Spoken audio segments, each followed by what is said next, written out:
What's happening, everybody?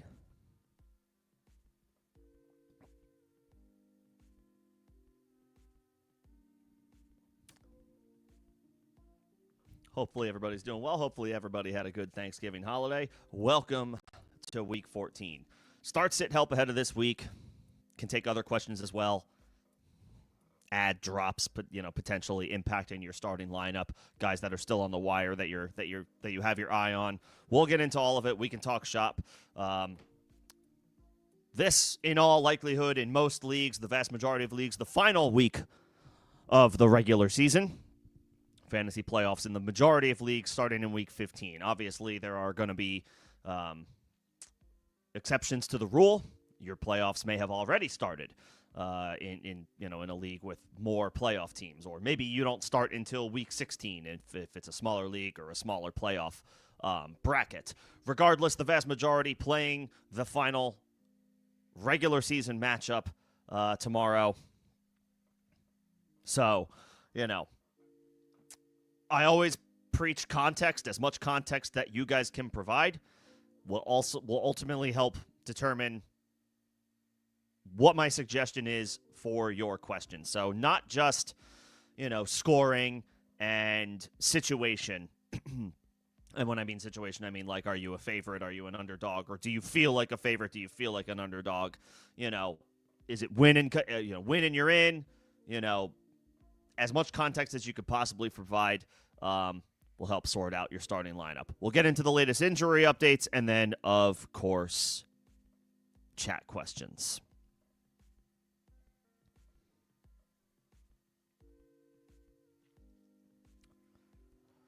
Let's see. There's been a lot of players ruled out for this week. Marvin Harrison ruled out.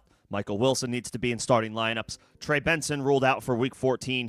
His time to get activated off injured reserve is rapidly running out at this point. Amari DiMercado is also out. So Bam Knight, while it's not a great matchup, certainly a viable play at running back if you need him.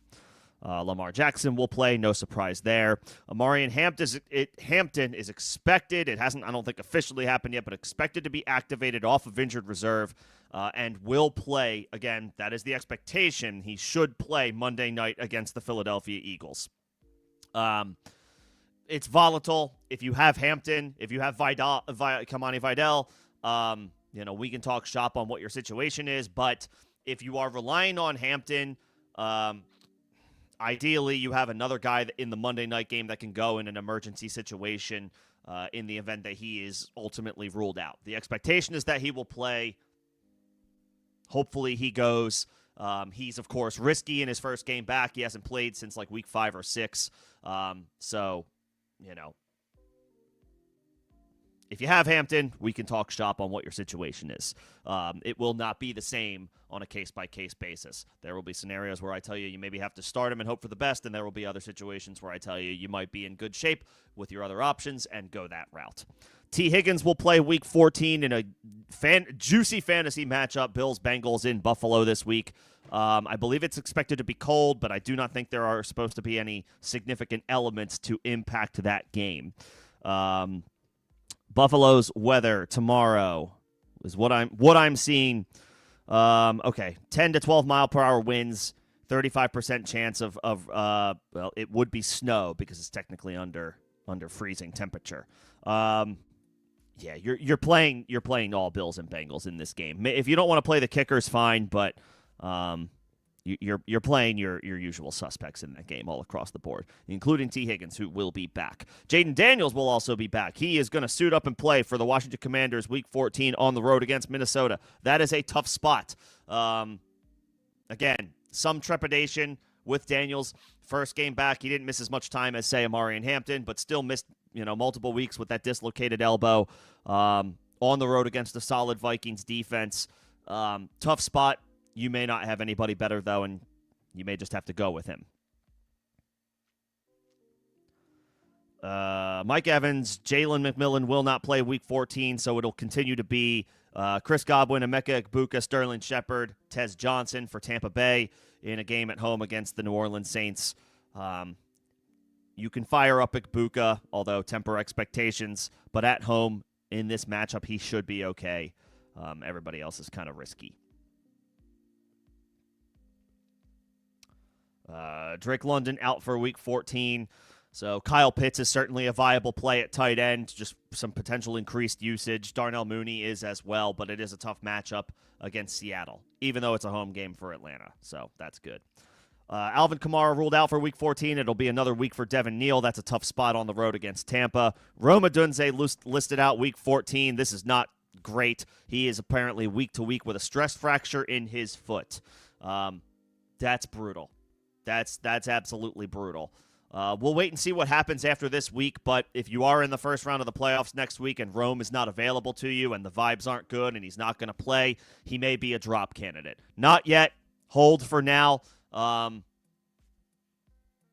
not good. Luther Burden is probably a guy that is worth, especially if you have Rome, a guy that is worth keeping an eye on at the very least, if not grabbing outright off of waivers. Kyle Monangai off the injury report. He will play. The Bears will be looking for production anywhere they can get it to make up for Odunze's absence. Tough matchup, though, against the Green Bay Packers on the road. J.J. McCarthy, Aaron Jones, a couple of Vikings off the injury report and will go for Minnesota. Again, at home against Washington. I don't love that spot. I don't really love the Vikings offense in general.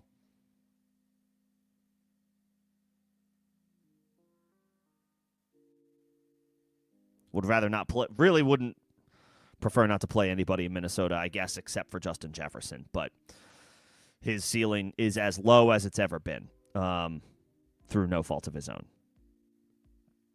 Woody Marks off the injury report for Week 14. Tough matchup on the road against Kansas City. Let's see. Justin Herbert is expected to play for the Chargers, but it'll be a pain tolerance thing with his left hand. Had a procedure on it. I believe it was a fracture in his left hand. So not his throwing hand, but will be dealing with some type of pain tolerance level, assuming he goes on Monday night. Jaden Reed was activated off injured reserve and will play for Green Bay. He hasn't seen much action at all this year. So fair to assume that they will ease him back in, probably not play a full role. A guy that you can certainly, if your roster is already set and you have Jaden Reed still on IR, maybe just don't plan to do anything and let's see how things shake out. But if you need to make a roster move and Reed is now blocking you from doing so, we could talk shop on what to do there. It's worth holding him at this point if you've held him this long, but we're certainly not playing Jaden Reed, not in his first game back, for so much missed time. Parker Washington is questionable. Okay.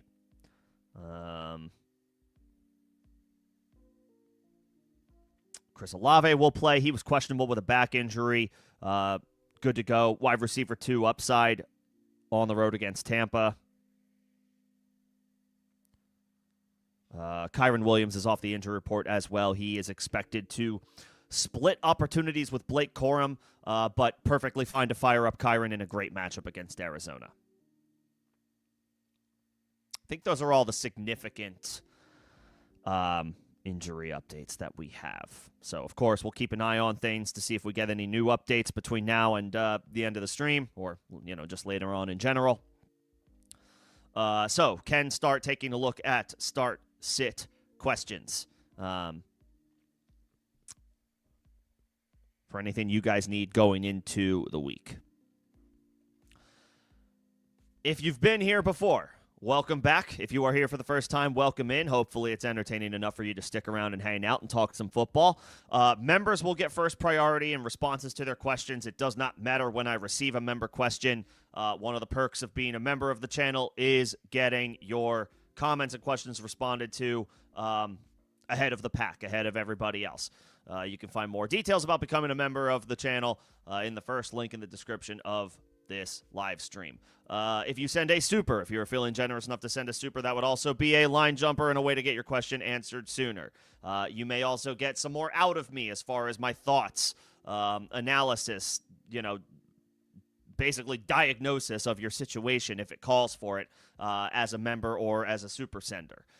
If you are not a member and you do not send a super, I will still answer your questions, but I do ask for some patience because the member and super questions will come first. Whether or not you are a member, if you could please like the stream if you're enjoying the conversation, that helps me out for algorithm purposes. Let's get into it. I see Greg. What's going on, Greg? I see Bobby as well. I am calling out Bobby. Bobby's been a member for much of the season, but it looks like maybe that membership expired. So I'm going to do you a solid, Bobby, because you were a member, have been a member for much of last year and this year. I will answer these questions first. This one's on the house. This one's on me. But then I may have to have you cycle through, the non-member questions. But congratulations on being in the playoffs. Well done getting in. And you need to pick up a kicker, so you have to drop one. Yeah, so Bobby, we've been doing this dance, and I know you don't want to do it, but there's only one clear name here, and it's Jordan Love. And I know you're a Packers fan, and I know you don't want to drop your guys, and I appreciate your dedication to the fandom of your team. You have Joe Burrow and Jaden Daniels. At this point, keeping Jordan Love hurts. It hurts your team more than anything else. You do not need 3 quarterbacks in a 1-quarterback league, and Burrow and Daniels are better. They're better than Love. Burrow's better at an NFL and fantasy level. Daniels is better at a fantasy level, and that's what we're here for. Fantasy. Drop Jordan Love. You do not need him. If you don't drop Jordan Love, I think at this point you're going to have to make your own call, because that's the obvious drop. I know you're a Packers fan. I appreciate your fandom. You don't need 3 quarterbacks. You have 2 better ones. Keep Burrow, keep Daniels, drop Jordan Love. That's the only obvious choice here. It's the only obvious choice here. Okay, what's going on, Greg? Good to see you. I'll keep an eye on if any other members pop in. Let's see. You need a wide receiver, 2 backs, and a flex. Aaron Jones, don't really want to. Monangai, interesting, but it's a bad matchup. Although he came through big time in a bad matchup last week. Chris Rodriguez, tough matchup. Woody, tough matchup. Debo gets Jaden Daniels back. Michael Wilson, for sure. Michael Wilson is absolutely the other wide receiver that you're playing alongside Nico. Michael Wilson has to be in all lineups. Well, I guess depending on shallower leagues, maybe not. But Michael Wilson is like a must-start player. He, as a wide receiver 1, without Marvin Harrison for 2 games, put up top 10 numbers. And he's at home, at home, no weather concerns, no issues, even more condensed target share, because not only is Marvin Harrison out, Greg Dortch is also out. They're going to be funneling a ton of opportunities. Zay Jones is on IR. Every opportunity, probably 75 to 80% of the targets are going to go to Trey McBride and Michael Wilson. Maybe not that much, but it's going to be a significant amount. And the Cardinals can't really run it all that well. They're going to have to throw. And assuming the Rams have a lead, because the Rams are the much better team, they're going to be throwing even more. Michael Wilson needs to be in as many lineups as humanly possible. So he's your wide receiver. Your 2 backs, I mean, I don't really want to play Woody. That's a tough matchup. But he is I guess he is the starter. Aaron Jones is tough to trust, but it is a good matchup. And then Rodriguez is on the other side. That's a tough matchup. I think I would just play the matchups here, I guess, and I'll say Aaron Jones, and I don't love Woody, but I think because he's the starter, I mean, Chris Rodriguez is the starter too, but on the road against Minnesota is not my favorite. And if they're losing that game, I guess Woody could be. If Washington is losing that game, that's what I meant to say, then Rodriguez is going to come off the field for McNichols. Whereas I think Woody will be involved for Houston regardless of game script. So I think that's my answer, Greg. I'll say Aaron Jones and Woody Marks. I don't love Aaron Jones, but he's the best player here still, even as an older player on a bad offense. And Woody should have a role no matter what the game script is. I'll take Jones and Woody. I would prefer Monangai over Rodriguez, but I don't know that I want to play him. Although you do need to pick up a flex. So I guess that comes down to Debo or Rodriguez or Monangai. I think I would go Debo. Just take the more guaranteed role. And with Jaden Daniels back, I guess I feel a little bit better about him. No Kincaid, no Pirine, no Keenan Allen. Yeah, I would play Michael Wilson for sure. I would go Aaron Jones and Woody as your backs, and I think I would go Debo as your flex and take the guaranteed role. That's what I would do. Okay, I don't see any other member questions at the moment. So let's move back up to the top of the chat. Chris Godwin or Troy Franklin? Did Pat Bryant get picked up? I mean, I guess I would probably go. I would go Franklin. Godwin just hasn't done that much. I know a lot of it's been he's been hurt, but to that point, it's like I think the recovery from the injury and the long timeline to return, and he's an older player at this point. Like he's been something of a part-time player for them. He just hasn't been putting up a ton of opportunities. At least it's a good matchup for Franklin. The problem with Franklin is the emergence of Pat Bryant, which has been happening over the past couple of weeks. Yeah,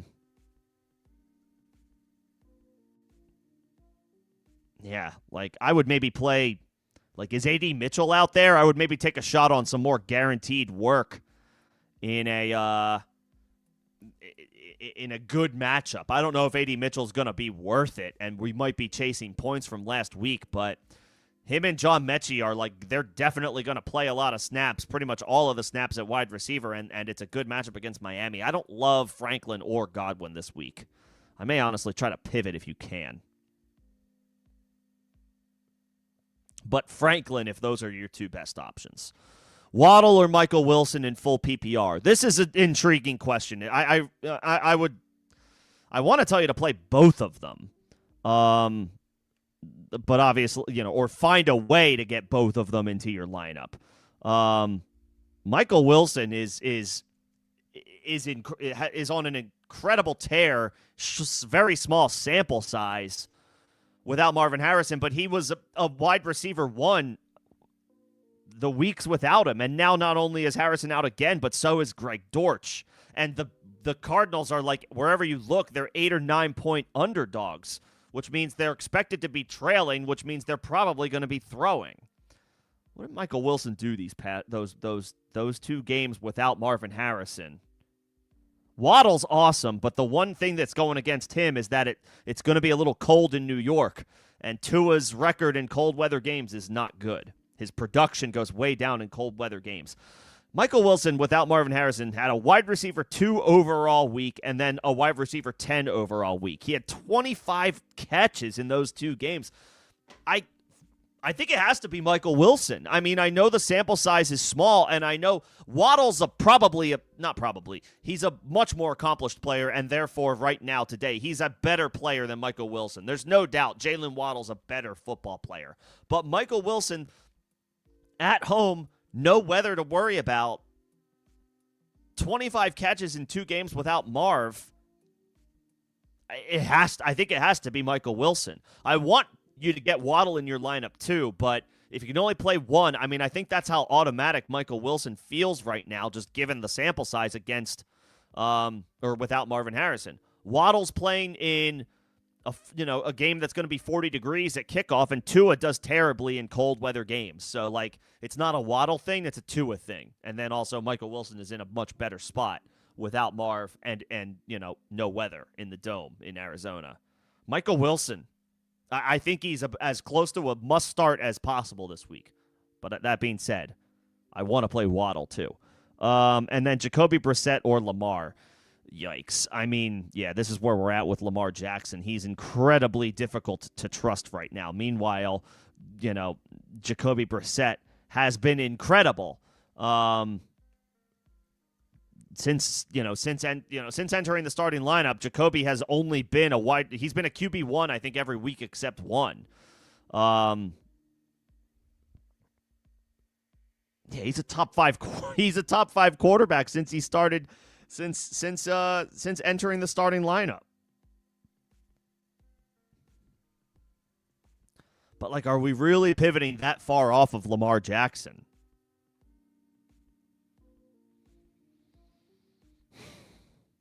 I think until we see Lamar prove that he's healthy, I don't know that I want to mess around with that. I might tell you to go Jacoby, especially if you choose to play Michael Wilson. Then you might as well just stack it up. If this is the same league, then just play the stack. Play Jacoby and play Michael Wilson and benefit from the what they do together. And even if it's not the same league, I think I would still actually go Jacoby. It's super, super close, but Jacoby's been a top 5 quarterback in points per game for like 2 months now, and Lamar just simply hasn't. He's still Lamar Jackson, but I think I got to go Jacoby, especially if it's the same league and you can stack with Michael Wilson. Pick one for the flex. Swift, Jaylen Warren, Debo, Godwin, Shakir. Swift gets the Packers on the road. Jaylen Warren gets the Ravens. It's probably one of these. It's probably one of these running backs. They're both in committees. Swift is in a matchup against the Eagles, who won't have Jalen Carter. That was last week. Swift, they crushed the Eagles. They're in a matchup against the Packers. That's tough. Warren is against Baltimore. That's a little bit better. But he's ceding work to Kenny Gainwell.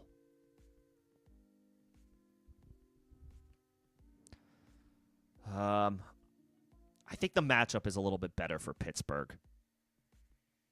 Warren. I don't even, because it's standard scoring, I'm not even concerned about the wide receivers, respectfully. I'll take Warren in standard scoring. I know he's in a committee, but it's a decent matchup. And he's been solid. He's been solid this year.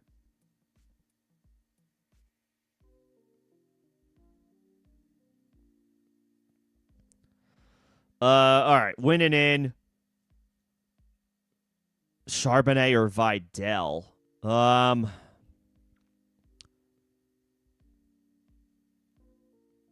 You have Adams, you have Michael Wilson, Smart. Those are both really good. Charbonnet or Vidal. Yeah, so Vidal gets the Eagles. Great matchup. Hampton is theoretically coming back.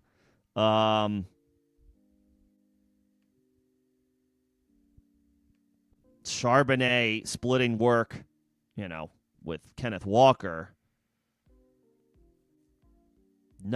Pretty good matchup against Atlanta. Kenneth Walker has seen more work recently. Charbonnet still gets the goal line work.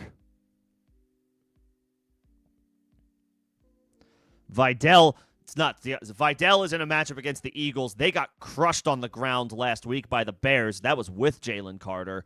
This week, the Eagles are without Jalen Carter, so that run defense is going to be even worse than it was last week. I think I play Vidal.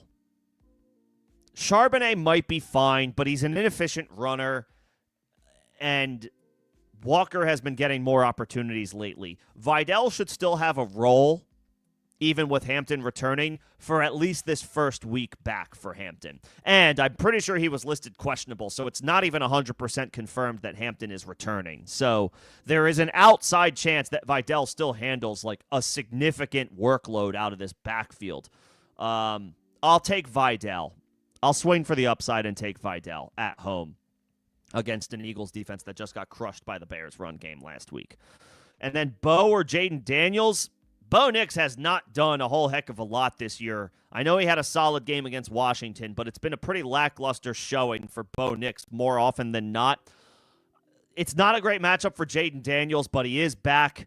We drafted him to be a stud QB1. I'll rock with Daniels. It's not a great matchup, but he is back, and Bo Nix just hasn't been that good this year for the most part. Yeah, give me Vidal, give me Jaden Daniels.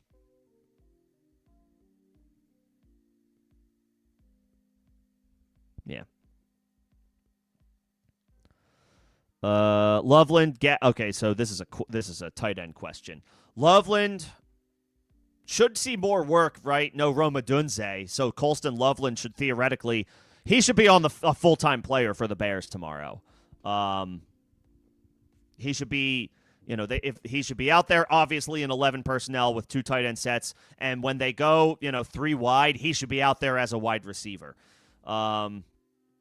Gadsden has fallen off a little bit, and the Eagles linebackers are solid, and Herbert is hurt. Hawkinson, I just don't want any part of that Vikings offense. And then Colby Parkinson, at least he's attached, it's a great offense. He's just not going to see too many opportunities behind Adams and Puka.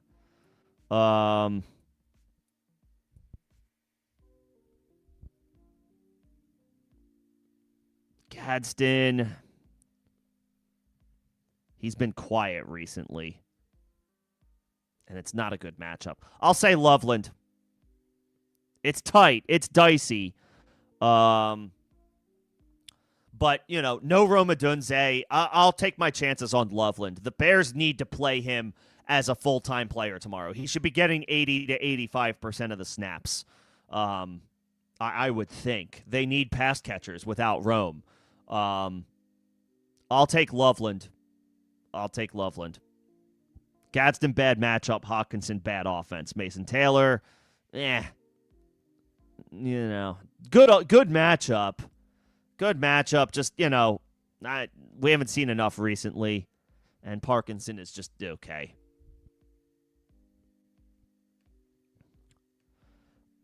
Burden, Gadsden, or Trey Tucker. So Burden should see an expanded opportunity. Is a little bit more interesting. Tucker gets Denver. That's a tough matchup. Did Tucker do well? I feel like Tucker did okay in the matchup against Denver a couple of weeks ago. I'm double checking that right now. I think I lean Luther Burden slightly. Like Caleb Williams, for all his faults, is a much better quarterback than Geno Smith. Against Denver a few weeks ago, he had 2 catches for 28 yards. Okay, that's not great. Now, it is a home game for Vegas, so that's a little bit better. Tucker, in his past 4 games, he has 1 wide receiver 2 performance against Dallas. So that's kind of a loaded, weighted performance, and then a bunch of performances outside the top 50. I'll take the swing on Luther Burden without Rome Odunze. I'll take the shot on Burden. And then need 2 between Debo, Vele, Rodriguez, Bam, Knight. I would probably go Bam just because he's got that. He doesn't quite have the backfield to himself, but Trey Benson remains out. Amari DiMercado is out. It's down to Bam Knight and Michael Carter. I'll take a shot on Bam. Rodriguez makes me a little concerned because, yes, Washington could win that game, but it is a road game, and Washington, I know Daniels is back, but they only have 3 wins. Like, they're not a good team. And Daniels, when he has played this year, has not, lit the world on fire.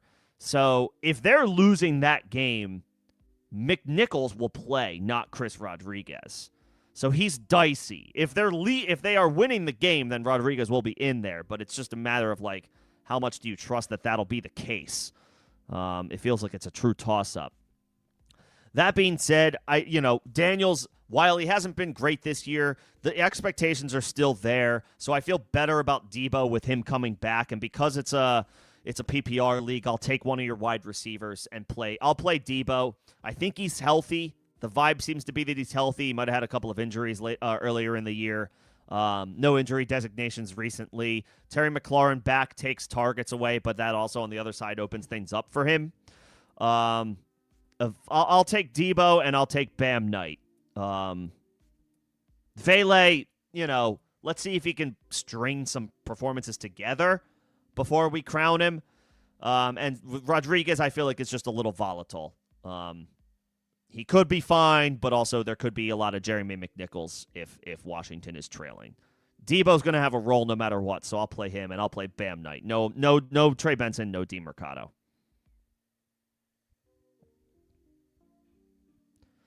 Let's see. I see everybody else's questions. I will get to them, but E111 just dropped in, so I got to take care of my members. What's going on? Jackson better than Stroud, Darnold, Shuck.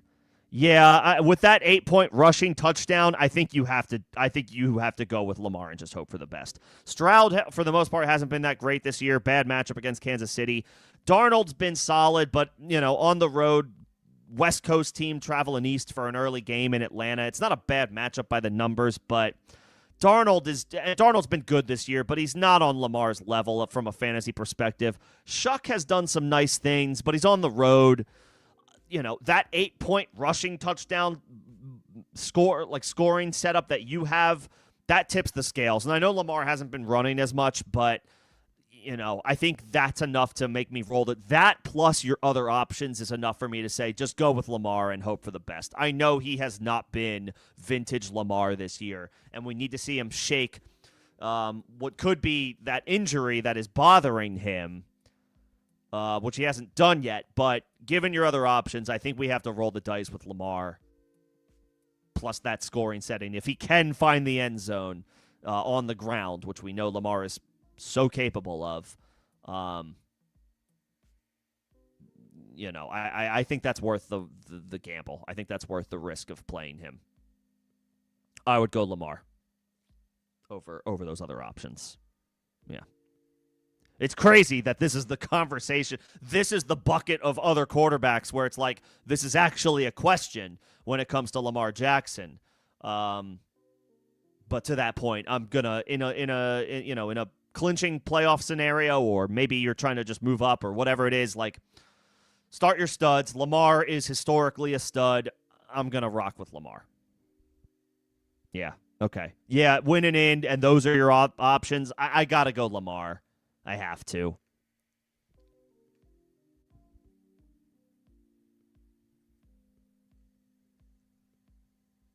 Yeah.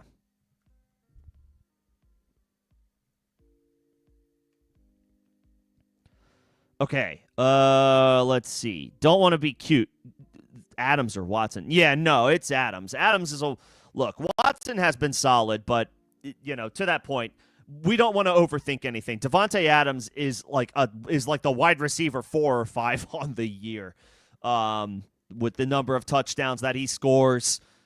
He's basically their goal line running back. This is well documented at this point. You have to play Davante Adams. He needs to be in every lineup no matter what. I know Watson has been solid, and he should do fine tomorrow. This is Davante Adams. You got to play him. Happy Saturday. Yeah, happy Saturday, everybody. Let's have a good week tomorrow.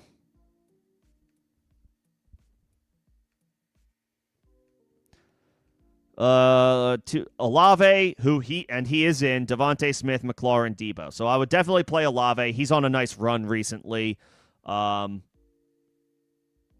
Consolidated target tree, no Rashid Shaheed. They're going to be throwing the ball on the road, and Tyler Shuck has looked decent.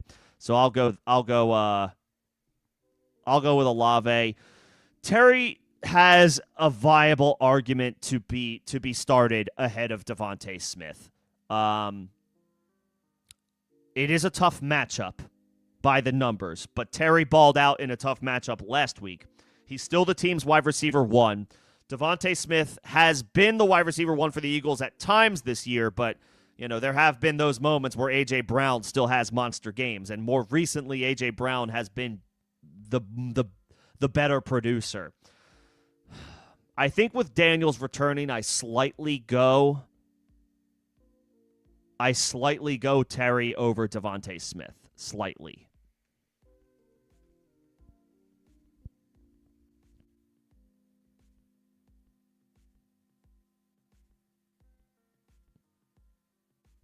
It's not a great matchup, for Devontae either. I'll say Olave and McLaurin slightly over Devontae Smith with Daniels back.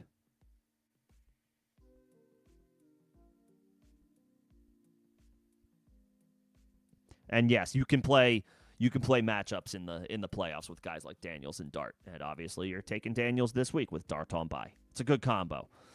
Good combo to have. Who do I like more between DJ Moore and Luther Burden? I mean, I think it has to be the consensus, and the chalk play is gonna tell you that it's DJ Moore. He's the veteran. But Burden's, I mean, Moore has not had a great year, and so therefore I'm not sure that Burden is that far behind DJ Moore. Moore, what has he done like the past month? I know he had that touchdown on like a maybe busted coverage against Pittsburgh a couple weeks ago. And I think that was a 2-touchdown game for him. It was his only multi-touchdown game this year, and he scored 3 touchdowns on the season. 2 of them came in that game. He did have a 4 for. Oh, and he had a 17-yard rushing touchdown against Cincinnati. So, okay, he has 4 total touchdowns on the year. My mistake. He's been a wide receiver 1, 2 of his past 5 games, but those other 3 games he was unusable for fantasy. DJ Moore was. So, you're truly getting all or nothing. Burden, I mean, he's been a part-time player to this point, so it's impossible. But recently he has, like, on average, outperformed DJ Moore on a play-by-play basis. I would probably rank them side by side in the wide receiver rankings, and maybe I slightly put Burden up, ahead of Moore by a spot just because of the potential upside that he has. Maybe I would say like slightly Burden, just because his snap share is going to go up out of necessity tomorrow. Let's see if the minimal work that he's production that he's putting up that is still usurping DJ Moore, maybe the gap increases even more. I'll say Burden by a hair. Your trade deadline is still active? That's crazy. Most leagues, I think the trade deadline has passed, but some leagues I know don't have a trade deadline, or maybe they wait until after the playoffs start before the trade deadline. If you can trade Hampton and Sutton and turn that into Achane, the answer is yes, no doubt. Hampton is very intriguing coming back, but he's probably not going to have a full-time role right away. It might be a couple of weeks before we see that. Sutton has had a mostly disappointing season, and some of that might be attributed to Bo Nix, but also Troy Franklin has had his weeks. Pat Bryant appears to be emerging. There just seems to be some stuff working against Sutton this year. So to turn that into a top 5 running back in Devon Achane, yes, I would 100%. If you can make that happen, especially before tomorrow, and he gets to play the Jets, and you get to play Devon Achane against the Jets, yes, I would do that.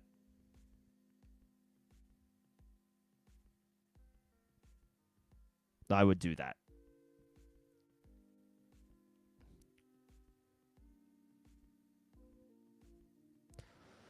Tyrod or Stroud? Tyrod, I mean, I like the matchup for Tyrod against Miami. I definitely don't have an issue with it. Stroud, tougher matchup against Houston or against Kansas City, and I think he's making his return from the concussion.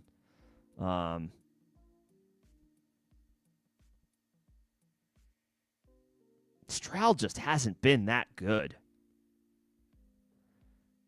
Taylor has 2 QB1 performances in the past couple of weeks. I'll say Tyrod. Tyrod against Stroud, or over Stroud. He's playing Miami, and Tyrod's been decent recently, actually. They seem to have found a rhythm a little bit with their new receivers in Mechie and A.D. Mitchell. So, and he can dump the ball off to Breece Hall. If he makes a big play, Tyrod benefits from that. Tyrod, yeah, in a good matchup against the Dolphins. And then Rodriguez or Charbonnet. Two ancillary guys. Well, Rodriguez is the starter. The difference between Rodriguez and Charbonnet, Rodriguez is the starter, but he will come off the field if they are losing that game, and McNichols will come in. Charbonnet is not technically the starter, but he will have a role no matter what, and he is the goal line back. So they're kind of neck and neck. I guess by virtue of the fact that Rodriguez is technically the starter, that's where I would go. That's what I would do.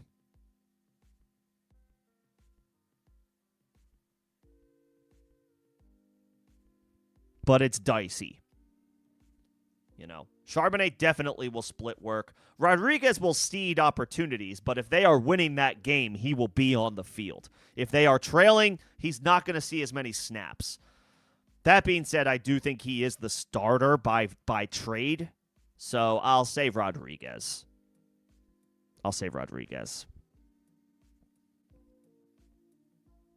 And then, that's okay. That was asked just below. Same question. Okay, we're good. And then what? You have to pick between Vidal, Hampton, or Burden. I mean, I would probably play Vidal, unless we get some positive vibes on Hampton going into the game, that he doesn't, that he's off the injury report. He's expected to, be the starter right away. And that he's, expected to handle most of the opportunities. I just don't think that's going to happen in the first game back. I think Hampton is and will be the Chargers' RB1. He might not be that definitively this week. I think I would go to Vidal. Good matchup against Philly. No Jalen Carter for them on defense. I would play Vidal. Even if Hampton has a role, I would expect Vidal to have significant usage and involvement while Hampton works his way back. He hasn't played since like week 5 or 6. So I'm going to assume Vidal has a solid role on Monday night with or without Hampton. So I'll take Vidal. And then, week 15, then I might say Hampton.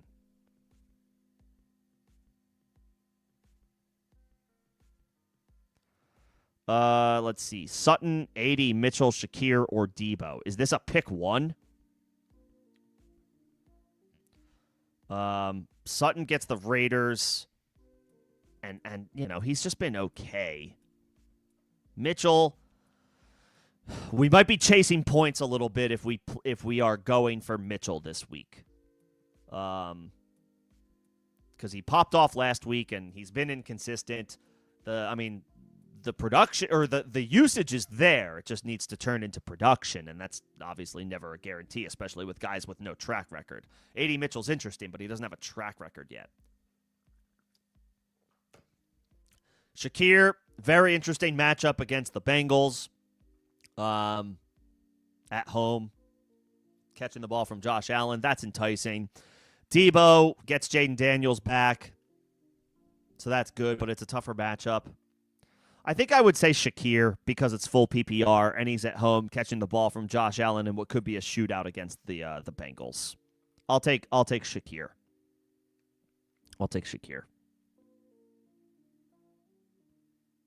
It's a pick one. Yeah, give me Shakir. Full PPR at home. Could be a shootout against Cincy. I'll take Shakir. And I'm not worried about the weather. Like I'm just it's going to snow, but like it's not like Shakir's a rookie who comes from, a warm weather climate playing his first ever games in cold weather. It's not like it's not like that. So I'll take Shakir. Greg's got a couple other questions. Again, I got to get to my members first. That is a perk of being a member of the channel, but I do see everybody else's questions. And I promise I will get to them. The Chiefs defense got picked up. Who do you have? Do you still have the Rams, Greg? I know you had the Rams, or I think you had the Rams. Is that who? Because I would just play them. I don't want to play Pittsburgh against Lamar on the road just in case Lamar sorts it out. Oh, you have Washington. That's fine. You can just stick with Washington. Philly's interesting, but they don't have Jalen Carter. And then who do they have week 15? Philly's interesting week 15 because they play the Raiders at home. So if you can stash the Eagles, they're not as enticing, but if Jalen Carter is out. But if Jalen Carter can play next week in week 15 and you're in and you're going to be in the playoffs and you can fire up The Eagles at home against the Raiders, I would definitely take that. I would definitely be okay with that. But that is also somewhat dependent on, I would much prefer Jalen Carter plays for them for me to confidently say fire up Philly. I would just play. You're playing Washington this week. If you can pick up Philly without making a significant drop, then great. Don't drop any of your running backs. If you have an ancillary wide receiver, like, okay, fine. And then if Jalen Carter doesn't play next week, I would say they're probably not even worth firing up even at home. Let's just go with Washington for now, though. Okay, Bobby, you don't have to apologize. It's okay. That's technical stuff happens. If you have anything else, feel free to let me know. You can still ask questions. Happy to help if there is anything that you have on your mind. Always appreciate the support. Would I drop Goddard for Loveland? Goddard's been somewhat quiet recently, but he has had a good season on the whole.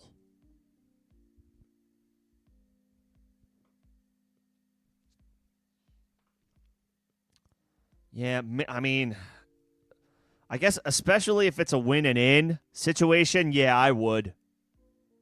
If you need a win this week to clinch a playoff spot or stay alive, stay in the race, yeah, I would drop Goddard for Loveland. Just because Loveland should see, even with Cole Kmet still there, no Rome Odunze is the bigger story here.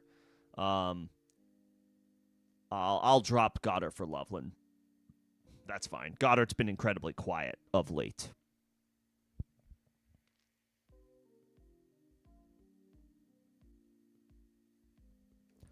Or Greg, who are the Houston Texans playing Week 15? At home against Arizona? Actually, maybe do that, Greg. Maybe plan to pick up scratch that at home against Arizona, and Houston doesn't have any significant injuries like the Eagles do on defense. At least I don't think. Yeah, I would pick up Houston and plan to play them next week. Yeah, that works. How much better? How much better do I think? I don't know that I think Achane will be better than Bijan. I mean, yeah, Bijan splits work with Tyler Algier, but he's still awesome, and Achane is also incredible. I mean, they're both top 5 running backs rest of season. It's kind of. I guess by nature, like by virtue of talent, I would probably put Bijan slightly ahead of Achane, but it's close because Tyler Algier takes a lot of work from Bijan. So, it's like flip a coin. If Bijan is 3 or 4, Achane is 4 or 5, and you could probably flip-flop them one way or another. They're both top 5 backs, so, I would say they're the same. Their projections are the same. High-end RB1. And then a must-win week, Daniels, Baker, or Caleb. Caleb's in a tough matchup against the Packers on the road by the numbers, and he doesn't have Rome Odunze. Baker at home is interesting against the Saints. Should be fine. Doesn't have Mike Evans, but he hasn't had him most of the year. And then Daniels making his return to the lineup against Minnesota. It's a tough matchup, but Daniels has the most upside. I would probably go Daniels and hope for the best, even though he hasn't been great this year. He's got his full complement of weapons. He has Terry. He has Debo. He has Zach Ertz. Baker doesn't have his full complement of weapons. He's probably the floor play. I would say if you want to play it safe, play Baker. If you want to swing for the fences, play Jaden Daniels. Caleb on the road without Odunze, I would not start this week. I would not play him.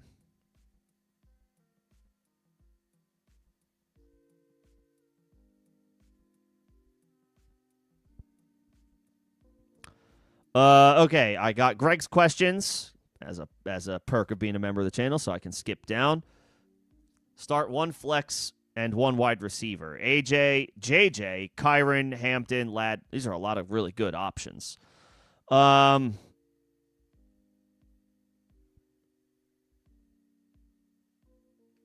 are a lot of good options. I mean, I want to get Michael Wilson in my lineup by any means necessary.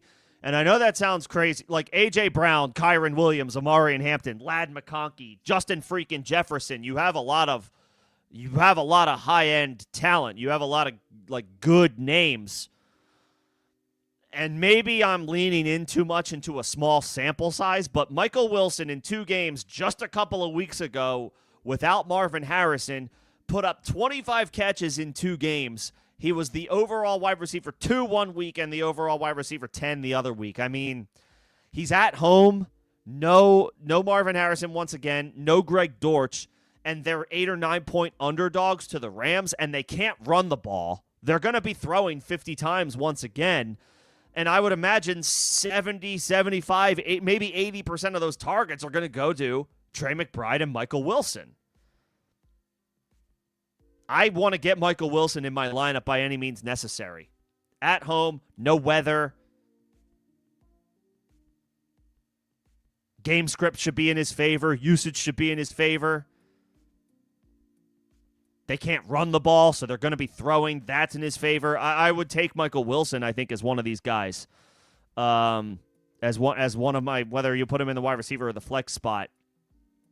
Kyren, I guess you have a lot of good names, so I wouldn't play Justin Jefferson. He's so volatile now with how bad the Vikings offense has been.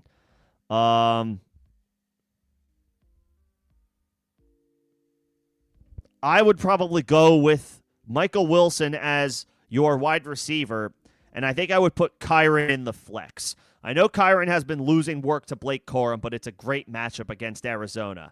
The Rams should be winning that game, which means they should be running the football. Kyren should be getting plenty of usage. He should, he'll get a goal line. He'll get goal line carries. So if he falls into the end zone and can chip in, 60, 65 yards, catch the ball a couple times, that's a solid floor. I think that's where I would go. I would go Michael Wilson and I would go Kyren. That's a deep group of players. That's a deep group of players. You made some, I guess, I don't know what you gave up to get all these guys, but it's a good looking squad. I mean, I'm sorry you can't play more of these guys, to be honest. Because we're talking about a bunch of really good performers and a bunch of high-end talent. And I know that, and I feel like my suggestion sounds crazy. Michael Wilson over Justin Jefferson and A.J. Brown and Ladd McConkey, but here we are. JJ's getting killed by his offense. A.J. Brown has been wildly inconsistent this year. Ladd has been good recently, but Justin Herbert fractured his non-throwing hand. So, hopefully his pain tolerance is okay, but that may affect him. Michael Wilson is in a great spot. Jacoby Brissett's been a QB1, high-end QB1 since he entered the starting lineup. I'm chasing the trends. I'm chasing the trends and what I expect the high usage to be. I'll go Michael Wilson, and I'll take the floor in Kyren and expect that he comes through in a good matchup against the Cardinals.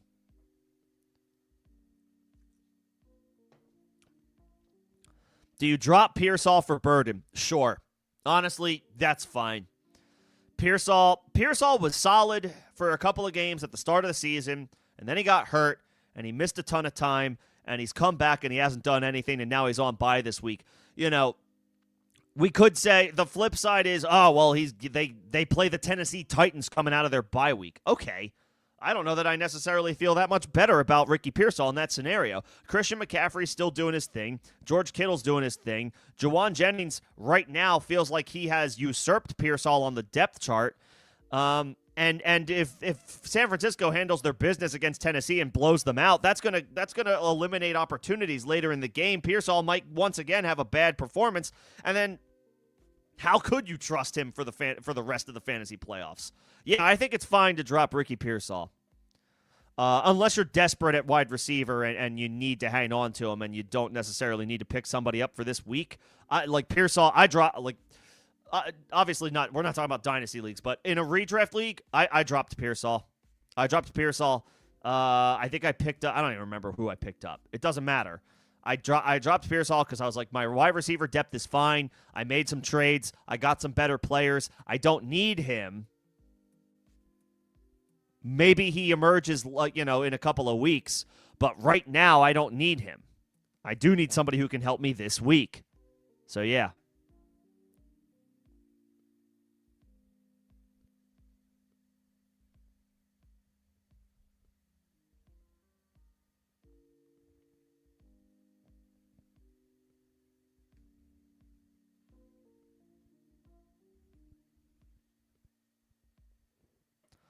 Manny popped in. What's going on, Manny? Good to see you. I do. I mean, I remember. I remember the parameters of the trade. You got the trade. You got. Wait. Which side? I remember this trade, but which side did you get? Dart and Wandale for Ekbuka and Jennings. Ekbuka has been quiet recently. He has fallen off. Dart and Wandale obviously are not helpful this week on bye, but I feel okay about them at the end of the season for to finish off the season. Wandale's been amazing. Without Malik Neighbors and Jennings has emerged as I think the 49ers wide receiver one, not weapon one. That's obviously McCaffrey. Refresh my memory, Manny. I remember, it was you got the Giants side. Okay. Sure. Wandale is the guy that I think I would I think I'd rather have Wandale. Maybe not over Ekbuka got off to such a hot start, but he's been super pedestrian. I definitely would rather have Wandale than Jennings, and Wandale has heavily outproduced Ekbuka recently, and with Evans coming back, I think that's fine. And Dart, he was just okay against the Patriots, but first game back after missing a couple of weeks, now he's on bye, he gets some extra rest. I think I expect that to be a good stack for the fantasy playoffs. Dart has looked like a fantasy QB1. Wandale has been a strong wide receiver 2 with PPR wide receiver 1 upside. Ekbuka is good, but he's fallen off recently. Jennings has looked better recently as well. I guess it's possible Pearsall usurps him. Yeah, I think that's good. I'm fine with that. I'm fine with getting Dart and Wandale. I know they don't help you this week. I know you're not you're not relying on them this week with the bye week, but I like that return. I'm good with that. Yeah. I think you did just fine. Assuming you needed a quarterback, yeah.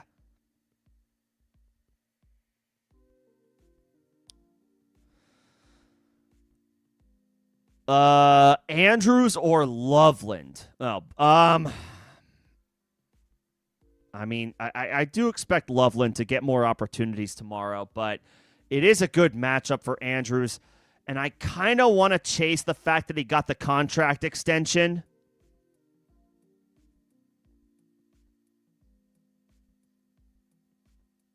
Like, Andrews got paid this week.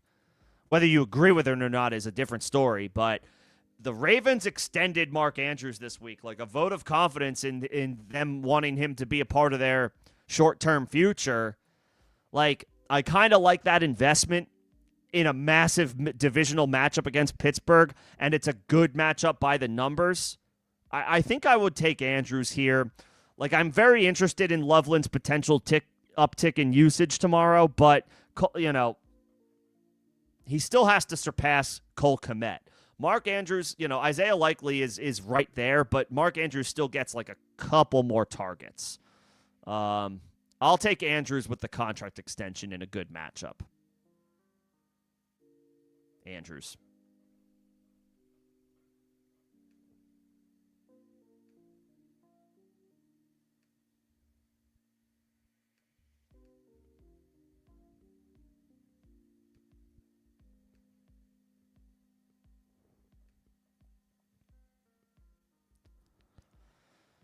Let's see.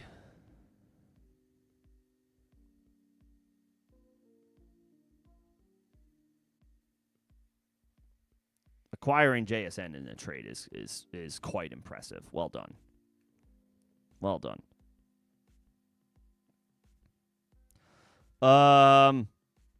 Streaming Brian and AD Mitchell. I mean, yeah, it's fine. I mean, we're chasing points potentially a little bit with AD Mitchell because it's just a 1-game sample. But it's a good matchup. He's locked into his role as a full-time player for the Jets. Tyrod's been playing decently over the past month. I mean, yeah, sure. A good matchup against Miami. That's fine. Bryant, obviously, we're only just seeing him emerge with a little bit more of a consistent role. But it's a good matchup against Vegas.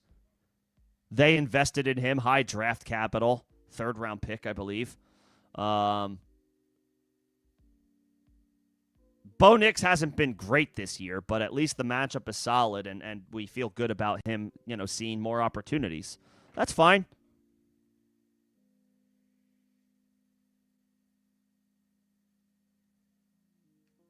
Yeah, it's fine.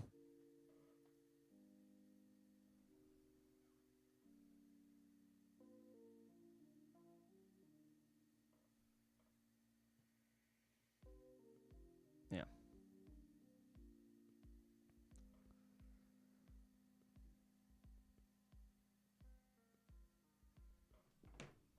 Okay. I think we're at the end of the chat.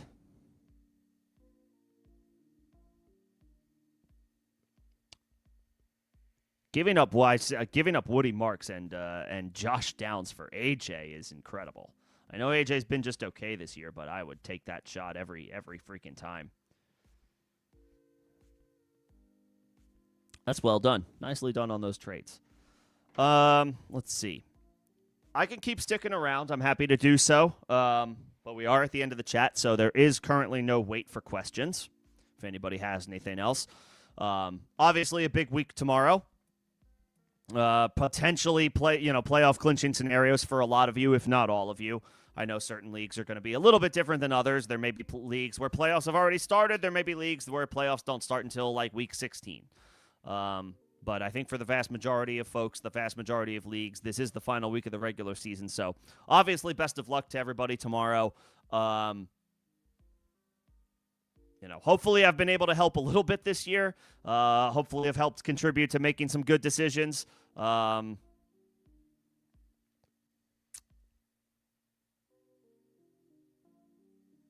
yeah, let's clinch these playoff spots.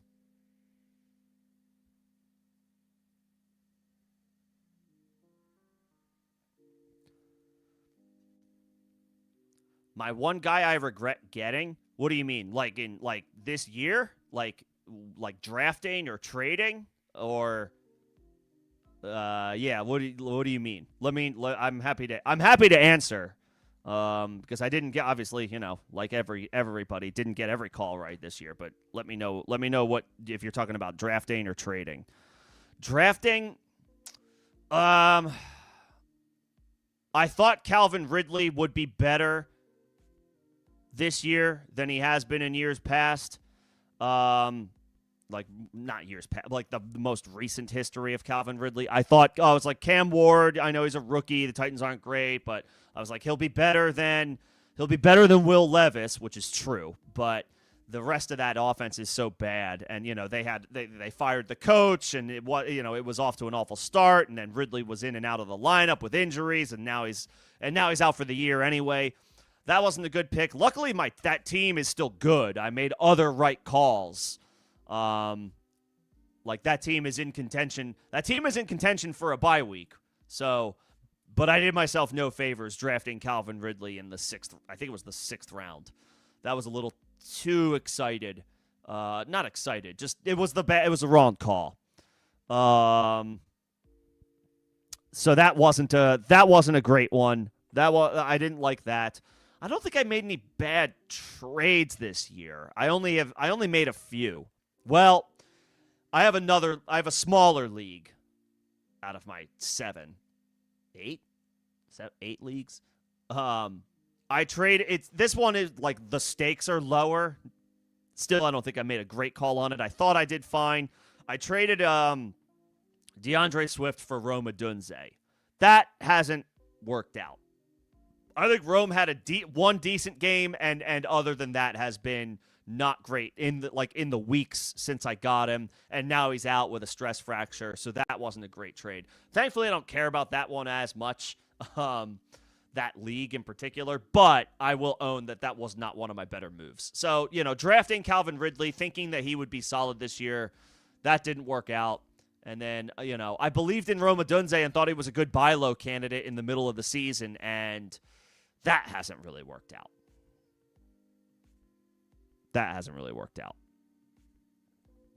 But definitely a good process to, it's easy to look at the moves that you made that you did well and just and pat yourself on the back. But the humblest and the best players, the ones that get better year over year, are the ones big enough to look at their mistakes and be like, "Yep, I messed up on that one." So it's definitely a good exercise to look at, like, not just what went right, but what went wrong as well, because we all have it. Sometimes, it fluctuates in different years, right? Some years are better than others. Some years you kill every decision you make. Others, you mess up every move you make. Maybe not every single one, but you get what I'm saying. It's good exercise to take a look at. Are you going to Commanders heavy? I mean, look, if they're your best options, then play them. And I'm fine with stacks. You'll get points from Daniels throwing the ball to McLaurin and Ertz if it's half or full PPR scoring. And if they link up on a touchdown, you double up, essentially. Yeah, that's fine. Look, if they are your best options and all three are startable depending on who those other options are, yeah, that's fine. I don't have an issue with that.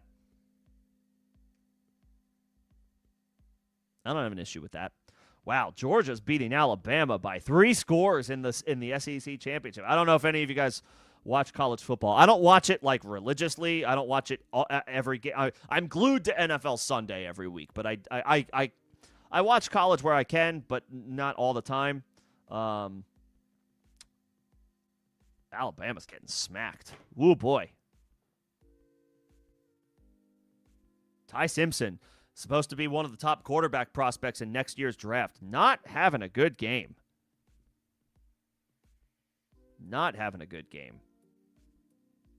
54 passing yards and an interception through a half and change. Yikes. That's not good.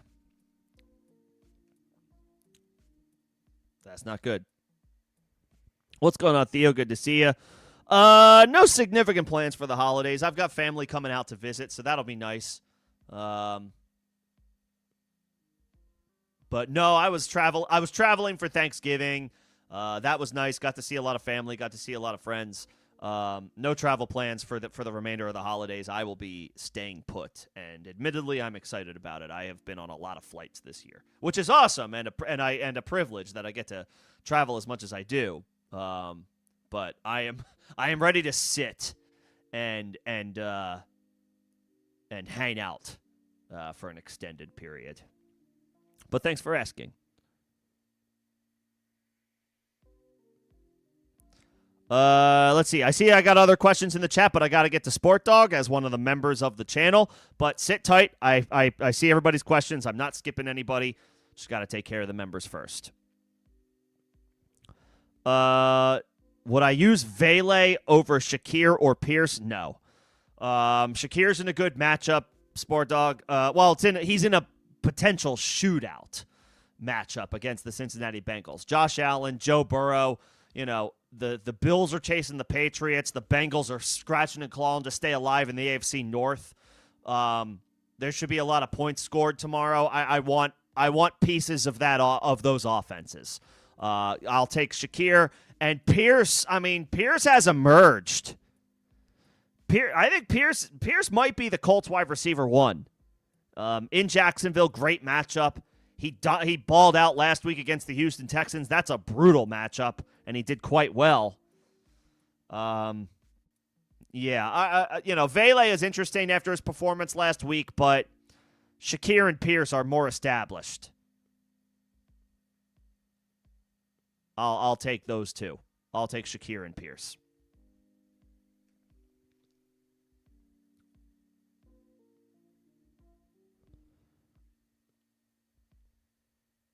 Yeah, Dobbins. Well, Dobbins is a 0, but I guess Devontae Smith I'd rather have than Quentin Johnston. So that didn't burn you too bad, though, that trade. Hello to Wyoming. Jaden Daniels or Bo Nix. Daniels, and you said it yourself. You need some upside. Bo Nix doesn't really present upside. He hasn't this year. And I know Jaden Daniels actually hasn't either. If you go look at his fantasy finishes per week, it is not good this year. He's still the upside play because of how much he can run.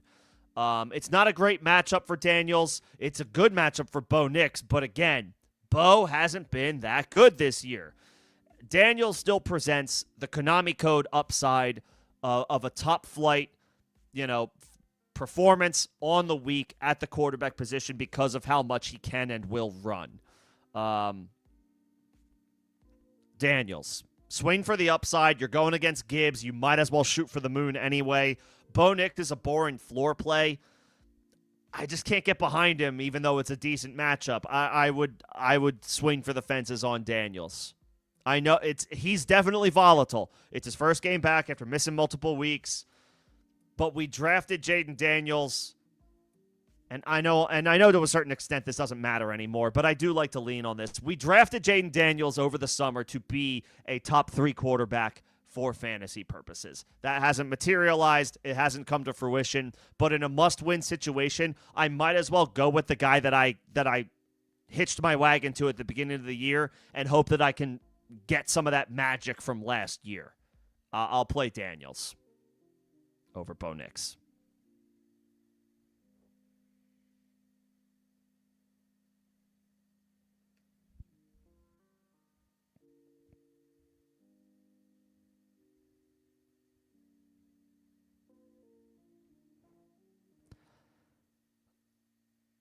Yeah, Pickens and Kyren are really good, but giving up McCaffrey is that's a huge swing.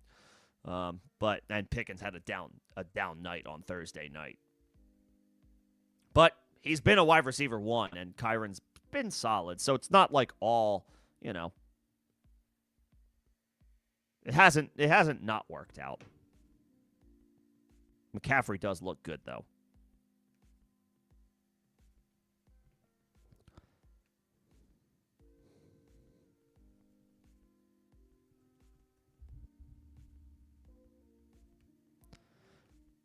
And then Vele or Chris Rodriguez. This is pretty neck and neck. Again, so Rodriguez should be the starter. He is the starter technically for Washington. The problem is, if Washington is losing in this game, McNichols will come in and spell him and get receiving work. Vele came to, as has been good, came to life last week, and the game script should favor the passing game for New Orleans. They should be throwing. They are, I think, 8 or 9 point underdogs on the road, the Saints are, so they're going to throw the ball against Tampa. So volume should be solid. I think I would go if it's half PPR or full PPR, I would say Vele. If it's standard scoring, I may take my shot with Rodriguez. Just know that, if Washington is losing that game, Rodriguez is going to come off the field and Jeremy McNichols is going to go in. So that's the only thing. So if it's half or full PPR, I might just go with the wide receiver. I might just go Vele. What's going on, Kevin? Good to see you. Thanks for stopping in.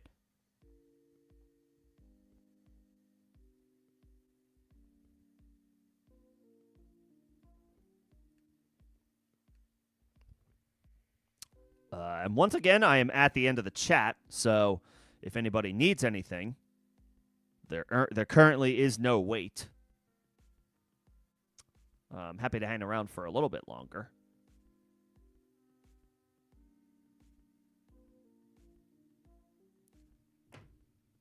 if anybody needs anything. If you if you have any questions, or if anybody catches this late and you miss me, you can also hit me in Discord. If you're not a member of my Discord, you can join. It's the second link in the description of this live stream and all videos and streams on the channel. It is a free evergreen invite. You can hit me over there, and I will be sure to get to it. At some point between now and kickoff.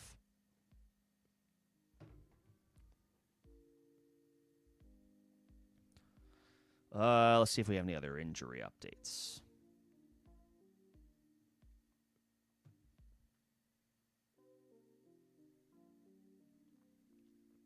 There are none. Nothing that we didn't go over at the top of the show as far as new injury updates.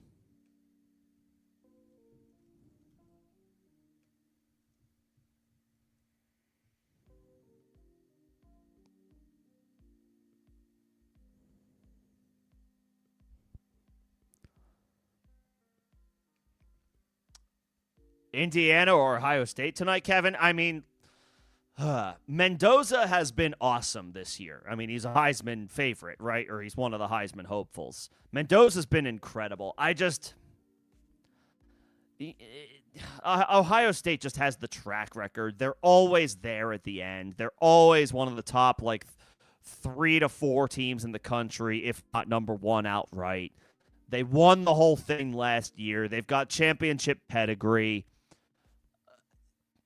I would like to see some fresh blood. I don't have a college football team. I don't have a team that I root for. I didn't go to a big school. I didn't, I went to college for whatever that's worth. But I didn't go to I did not go to a big school with a big football program. So I don't have a dog in the race.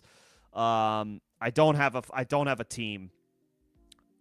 It's just Ohio State just wins every freaking year. Maybe not the Natty, but they win big games all the time. I would love to see some fresh blood and some new faces and see Indiana pull it off. And I'm very interested to see how Mendoza does against what's going to be NFL caliber talent on defense on the other side. I would like to see how Mendoza plays in this game because he's a very interesting quarterback prospect for next year.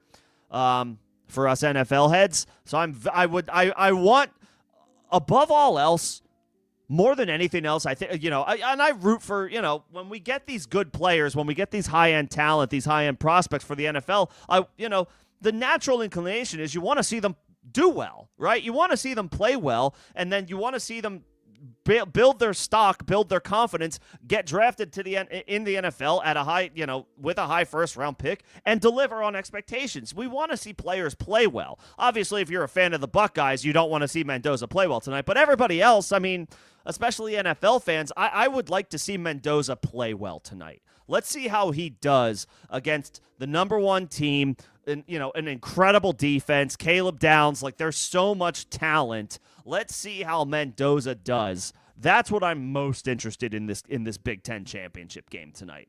I assume Ohio State is going to win, but just for the sake of upsets and pulling for the underdog, I would like to see Indiana do it. I don't think they will, but let's see if Mendoza can have a crazy game.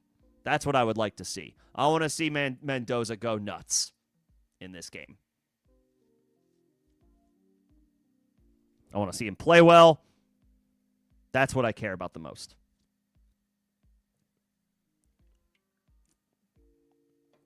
That being said, I think the Buckeyes are going to win. Any predictions for Woody Marks this week?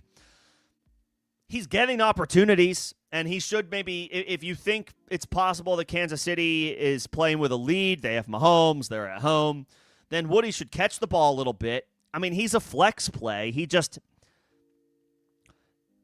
He's not doing a ton with the opportunities that he has, but he's getting the work. And at the end of the day, that matters. That matters. So, yeah, he's in flex consideration, RB3. He's in the RB3 range. If you have PPR scoring, if he can catch the ball a little bit, if Houston's trailing, That would be good. He's an RB3 flex. He's getting volume. He's just not really doing a whole heck of a lot with it. So he's startable in the flex, but we don't have, super high expectations for him.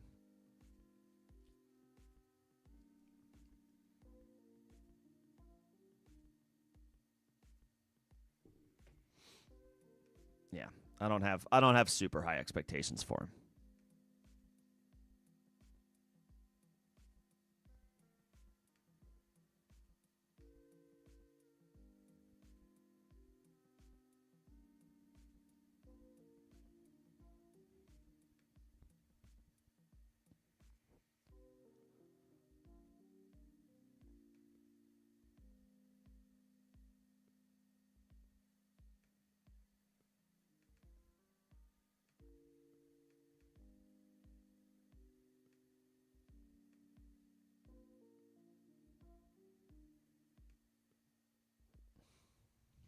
Okay.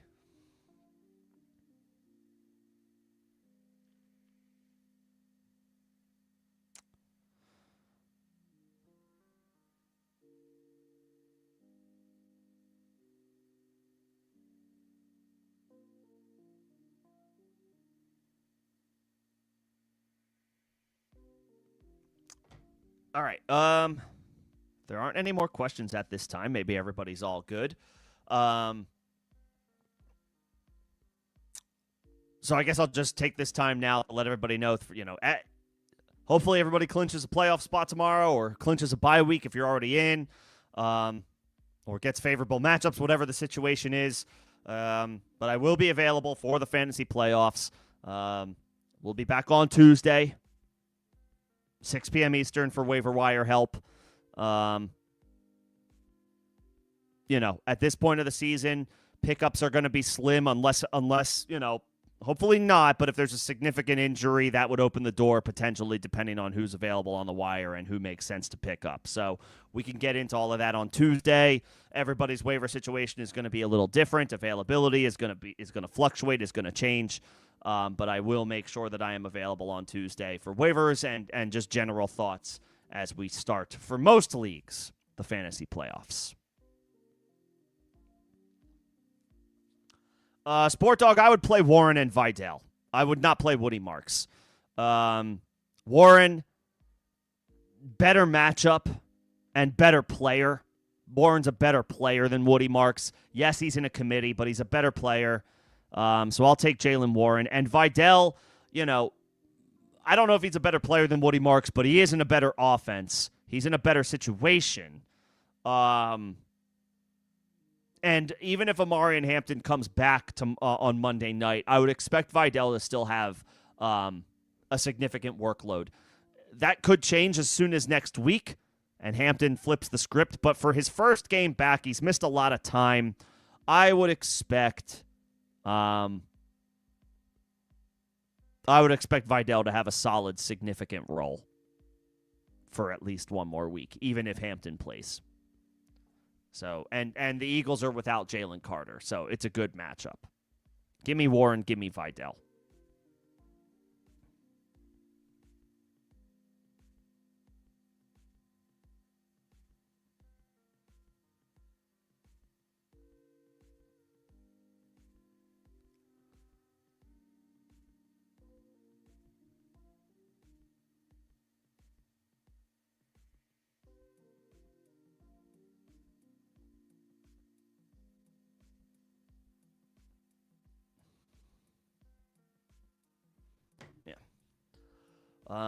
Okay. I don't know that there's anything else at this time. So I may call it.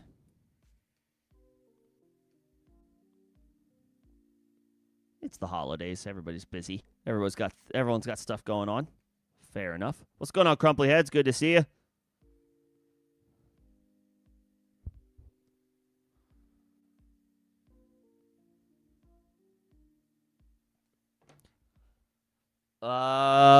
Jacoby or Herbert? This one's straightforward for me, actually. I'm going Jacoby, and it's just because I don't know that I want to, if I don't have to deal with Justin Herbert's, his left hand and the pain tolerance and everything that he's dealing with right now, and I can just pivot to a guy who has been a top 5 quarterback since he entered the starting lineup, I'll just go that way.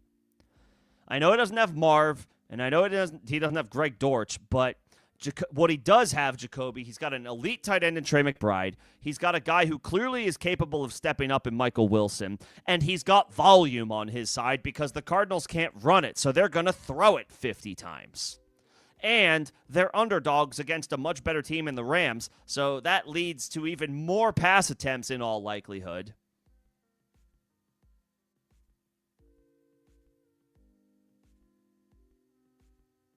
Jacoby.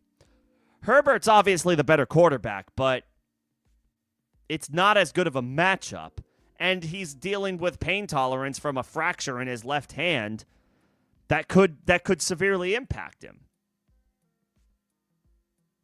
I'll take Brissett. I'll take Jacoby.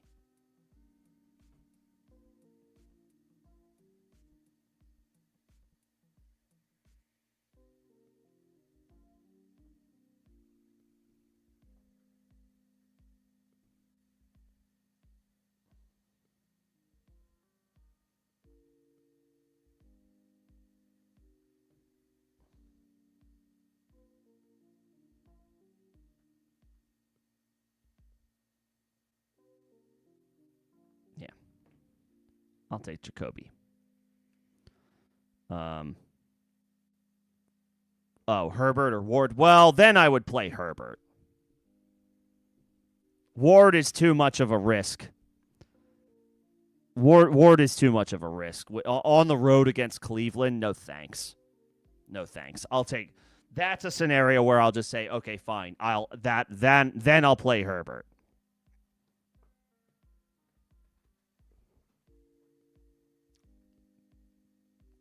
Yeah. Yeah. Jacoby or Herbert? Jacoby. Herbert or Ward? Herbert.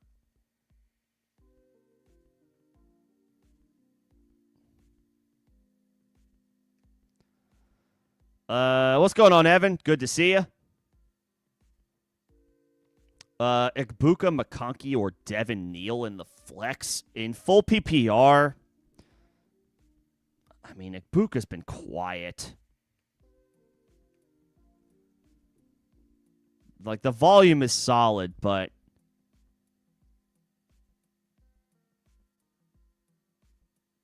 the production hasn't been there. McConkey feels a little bit more volatile because of the injury to Justin Herbert, but he's been the better player recently.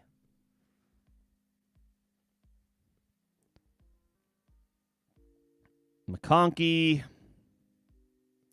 And then Devin Neal on the road against Tampa. That just feels like a tough spot. Okay, McConkey's been up and down as well, but he does have 2 wide receiver 1 performances in his past 5 games. And last week was a wide receiver 2 performance. Igbuka.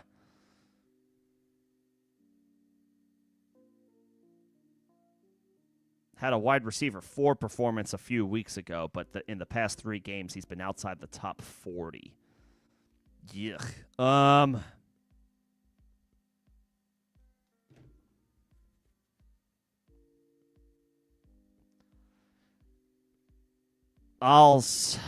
Igbuka. It's close, but I think the difference for me is just Justin Herbert. That left hand, the pain. I know he's going to play, so I feel better about McConkey, but the pain tolerance could affect him. I don't know that there's any such issues with Baker. Decent matchup at home. Slightly tougher matchup for McConkey. I'll take Igbuka, but he's tough to trust right now.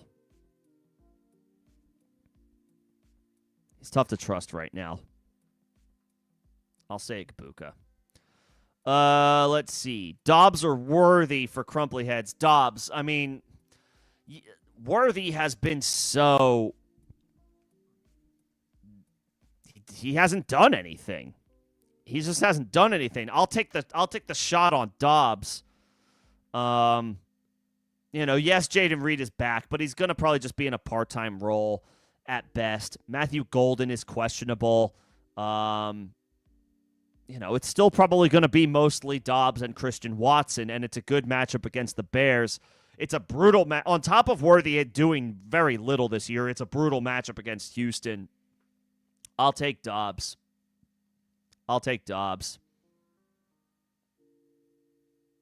Yeah. Worthy has got to be among the most disappointing players this year. Off the top of my head, I'm like, it's draft capital relative to expectations. I mean, him, Lamar, Jaden Daniels hasn't been great and has been hurt. Like, yeah, it's and Worthy got a huge boost because of the Rice injury off the top of the season. So, yeah, it's been bad. I'll take Dobbs.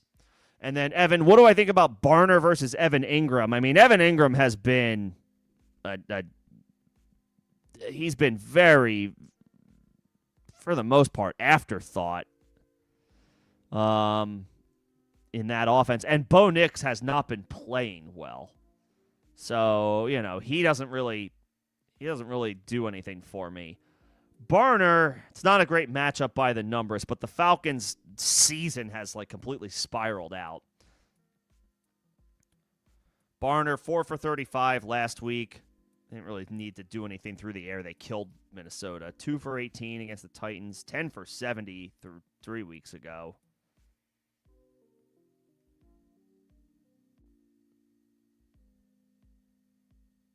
Ingram. 6 for 79 last week. That wasn't a good matchup. But prior to that, okay. Tight end 19. Well, that was four catches for 33 yards. Whoop-de-doo. I don't feel like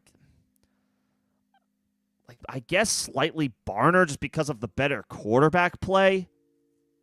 Darnold has been better this year than Bo Nix, and I guess that's what I'm going off of. So I'll take Barner over Ingram, Evan.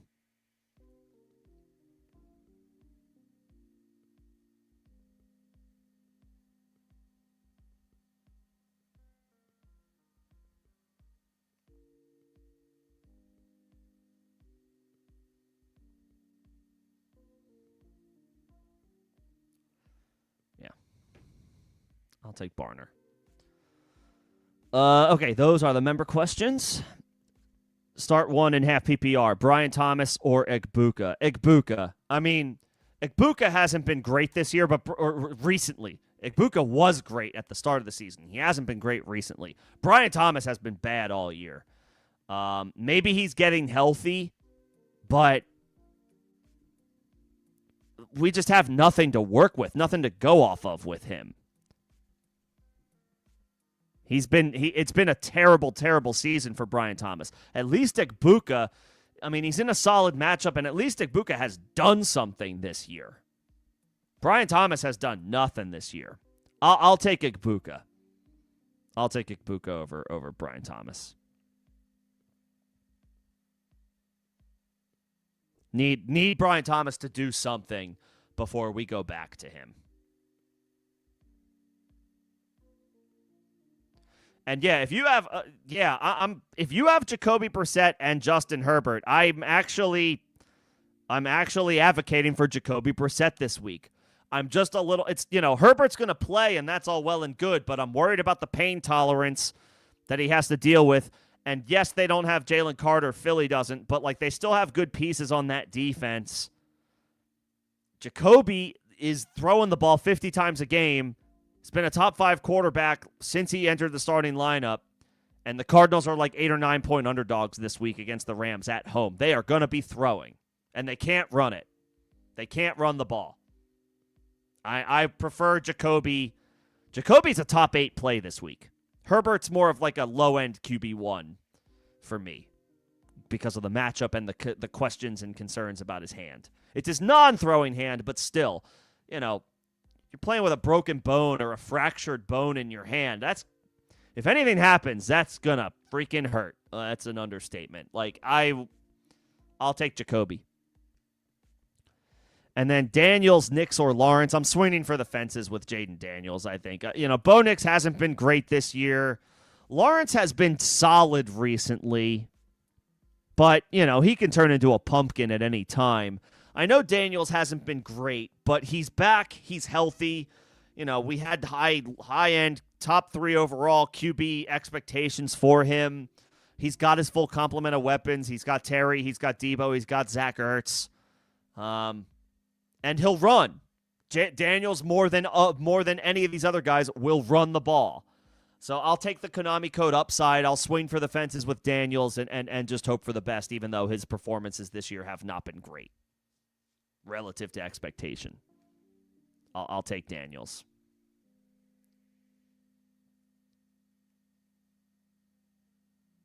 I'll take Daniels.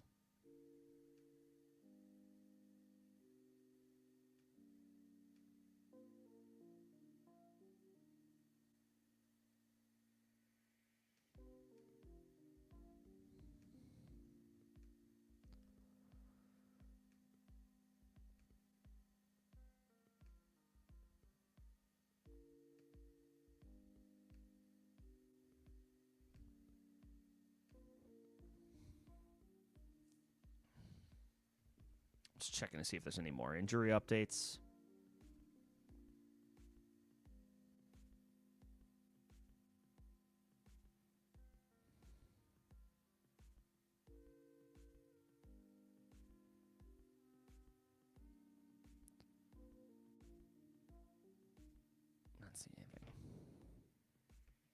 Not seeing anything new.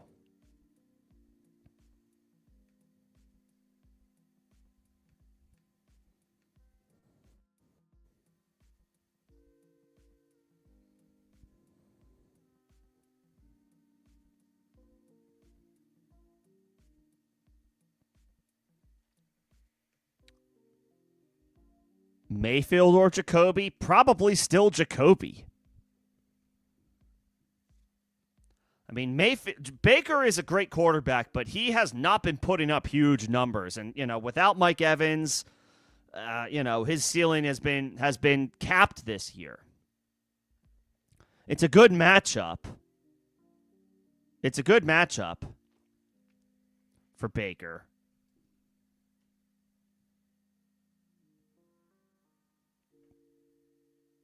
I mean, Jacoby has been a top 5 quarterback. I keep going back to that. Jacoby's been a top 5 quarterback since he has entered the starting lineup. I think I say Jacoby. It's close. It's close.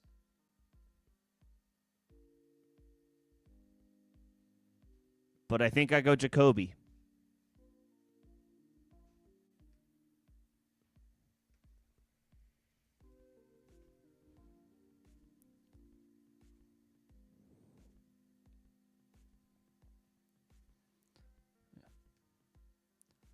And then Crumply heads Gadsden or Otten. Not Otten. Otten's not fantasy relevant, even with the injuries to their wide receiver room.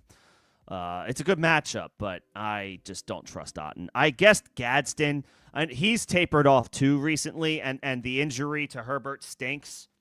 This might be Dynasty, so there may not, for you, I think it is Dynasty, so there may not be a lot of good options on the waiver wire for you. I mean, is A.J. Barner out there? I might even consider him. If not, then I guess Gadsden. And just hope that Herbert is well enough to find him a couple of times. I'll take Gadsden. But I don't love either play. I don't love either option.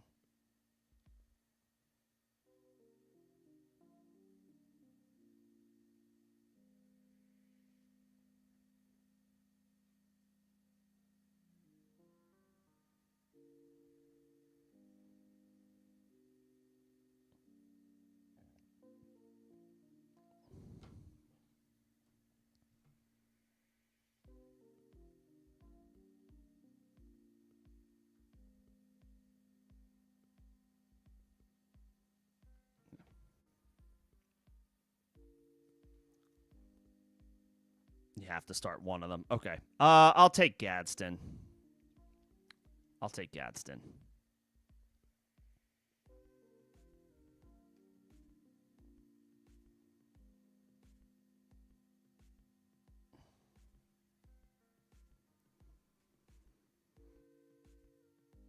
Evan, you have to start Lamar in 3 leagues. That's a lot of.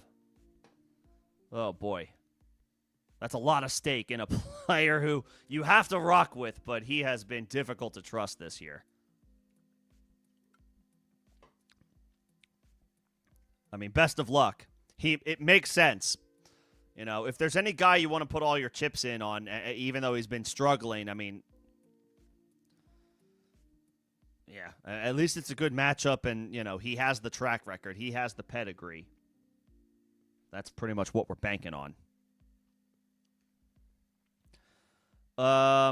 Who would I play between Reed, Franklin, Vele, Mitchell, Mechie, Higgins? Oof. This is quite a hodgepodge. I mean, there's some interesting names here, but it's tough to trust some of these guys. I mean, A.D. Mitchell is probably the swing for the fences upside play. And I assume that's Jaden Higgins and not T. Higgins, because obviously if it's T. Higgins, you're going T. Higgins. I think my answer here is Mitchell. I'm not playing Jaden Reed because it's his first game back from such an extended absence. He's not even probably going to be a full-time player. Franklin appears to be losing opportunities to Pat Bryant, so I kind of want to see how that shakes out before I go back to Franklin. Vele, yeah, I know he's had a couple of nice weeks here.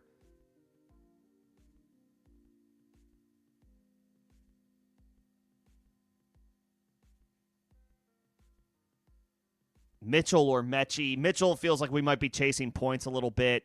And it's anybody like Mitchell, and nobody has established themselves for the Jets as a wide receiver 1 yet. I guess they technically got they got A.D. Mitchell in the Sauce Gardner trade, so maybe he's considered their number 1. And then Higgins is a good player, a nice number 2 to Nico Collins. It's not a great matchup. It is a good matchup for the Jets. I'll say A.D. Mitchell and just hope for the best. I know we might be chasing points a little bit from last week, but, you know, he is heavily involved. He's a full-time player. It's a good matchup against the Dolphins, and Tyrod has been playing decently over the past couple of weeks. I'll take A.D. Mitchell.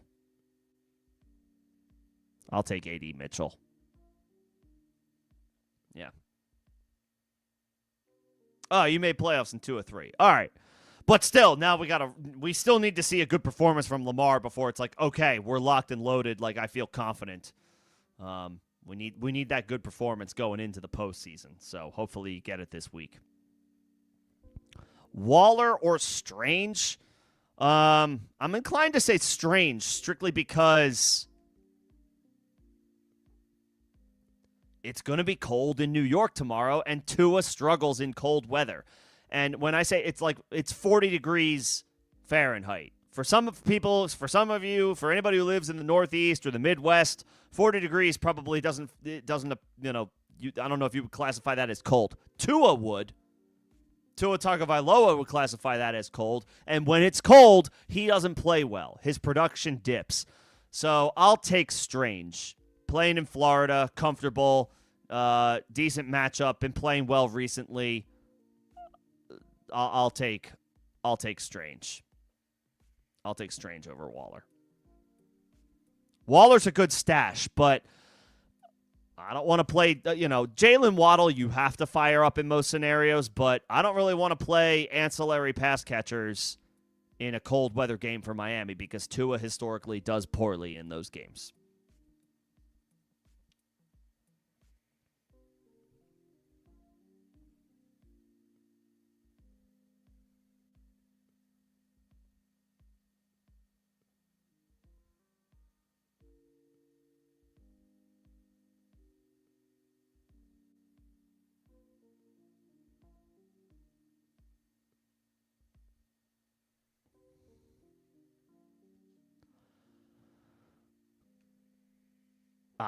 And Franklin or Godwin. Okay. Both make me nervous. I would rather play like an AD Mitchell if he's available and take the shot on that. But if he's not available, I'll say Franklin. It's a good match. Godwin has not been great. Godwin has been a part-time player. It's not a bad matchup, but I'll take Franklin. He's been a little bit more involved. Decent matchup against the Raiders. I don't love either. If AD Mitchell is out there, I think I would rather grab and play him over either one of these guys. But if you have to play one, I would say Franklin.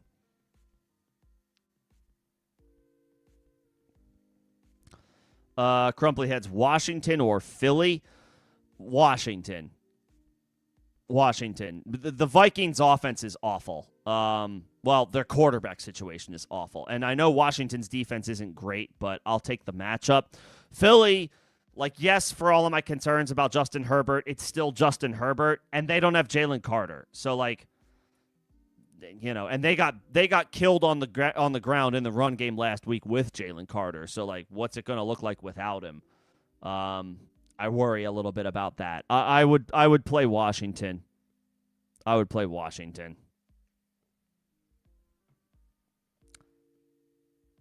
Evan, if Tua goes off, all the credit to him. I just don't trust him. He's 0-7 in games where the temperature is 40 degrees or lower at kickoff. He's 0-7. So, good luck, Tua. And I don't think it's going to be bitterly cold tomorrow, but still. The numbers are the numbers. The proof is in the pudding. Tua doesn't do well in cold weather games. I guess it's certainly a get-right spot because the Jets traded all their defensive talent away, but still, I just don't trust Tua. I don't trust him.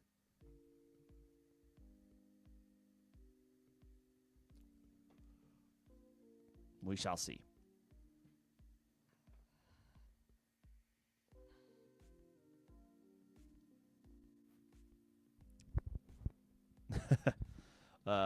I would hope you don't have Tua. I mean, super flex formats, of course, but that's about it. Okay. Just a reminder, if anybody does have any questions that come in late, if you miss me, you can hit me in Discord. Second link in the description of this live stream and all videos and streams on the channel. We are at the end of the chat.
Let's see. Who am I most excited about this week? Oh, I don't know. Who do I feel super confidently about?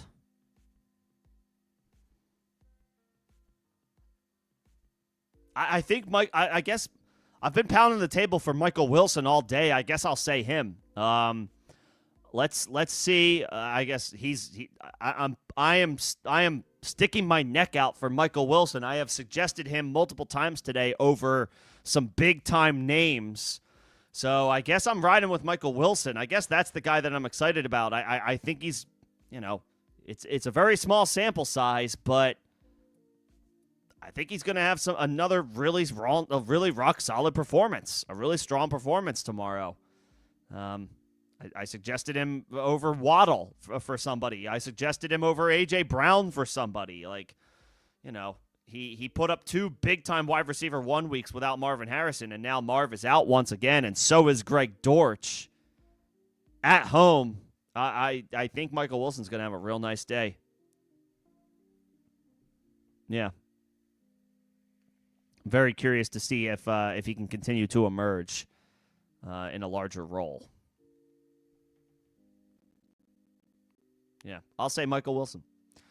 Gadsden or Fannin? Fannin. Fannin has looked really good. Fannin's looked great. At home against Tennessee, I have no concerns there. And I know we're down to Shedeur, but, you know, the Browns' offense looked okay. Like, it's not a bad matchup. They looked okay against the Raiders. And, you know, what's David Njoku's status? Fannin has, like, usurped him at this point.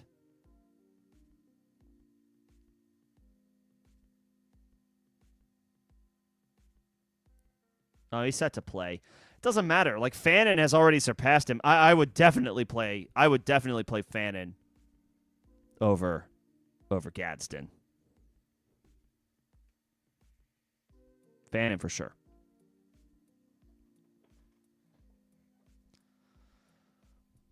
Okay. I am going to start winding this thing down. So if you have any other questions, take the next couple of minutes to get those in, to get those entered. Again, if you do miss me, you can hit me in Discord. You can ping me, however you need to get a hold of me.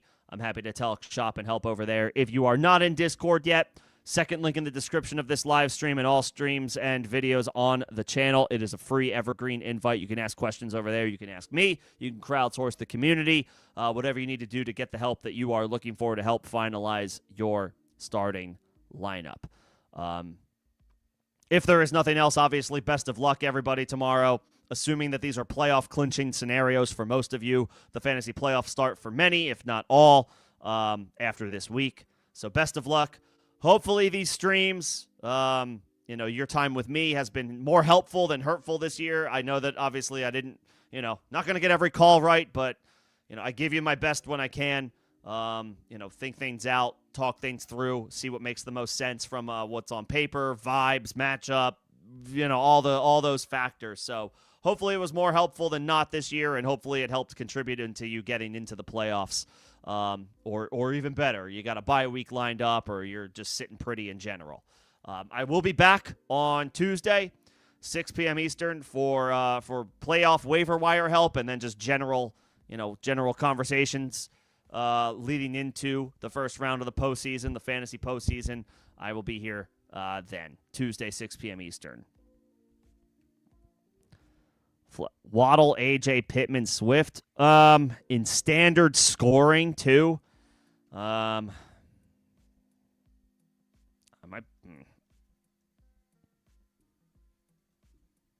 Standard scoring makes it so that it's like, do I actually want to say DeAndre Swift? Just because that, those valuable catches are taken away.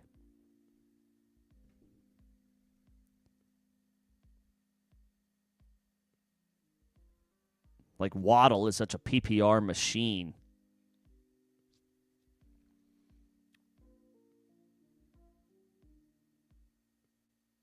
Oh, it's start 1 wide receiver and 1 flex. Okay. I would still go Waddle, even though you don't get the points for PPR.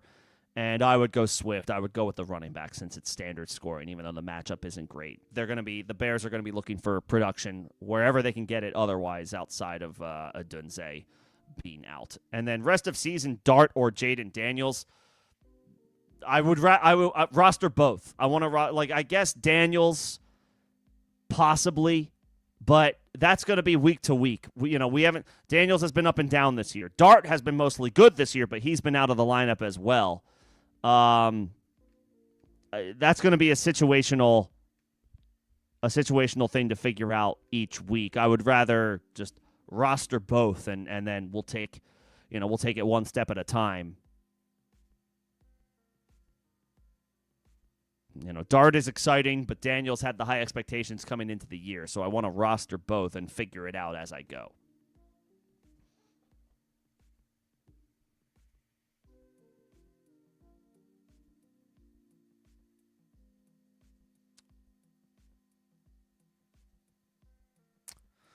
Okay. I think that'll do it for me. Special shout out to all of my members. Bobby, Greg. I saw Sport Dog. I saw E111.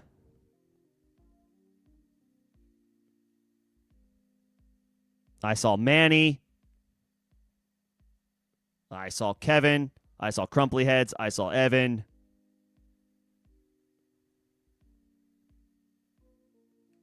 And I think those are all of the members that I saw. Appreciate everybody coming in and hanging out. And especially the members for their continued support. Let's see. Need to start one wide receiver and one flex. I am feeling restful. I hope you are as well. Franklin, Monangai, Waller, Fannin, Charbonnet, Reed, Burden. Wow.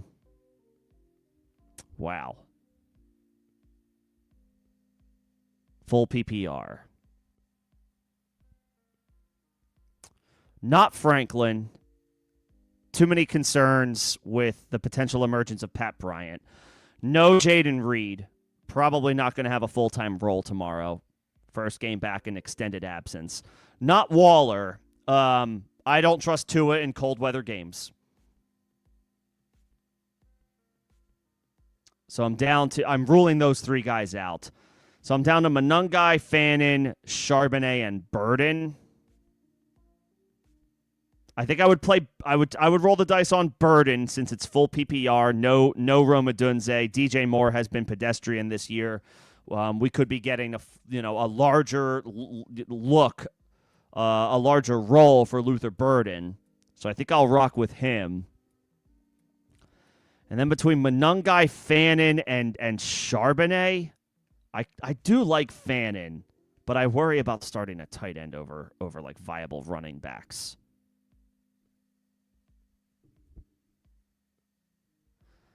Monangai showed out last week. He's going to have to do the same in another tough matchup this week. Fannin is in a good matchup.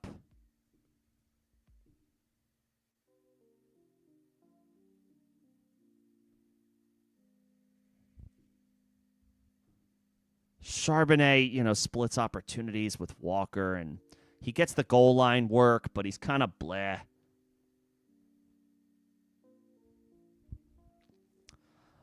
I will say Burden and Fannin. I will say Burden and Fannin, and I will swing for the upside. I think there's a non-zero chance that Burden is the Bears wide receiver 1 tomorrow, not DJ Moore. And then, Fannin I feel good about. He's one of the consistent pass catchers the Browns have. The young quarterbacks have liked throwing him the ball all year. I imagine that'll continue tomorrow at home against the Titans. What's the weather in Cleveland? Just to take a look.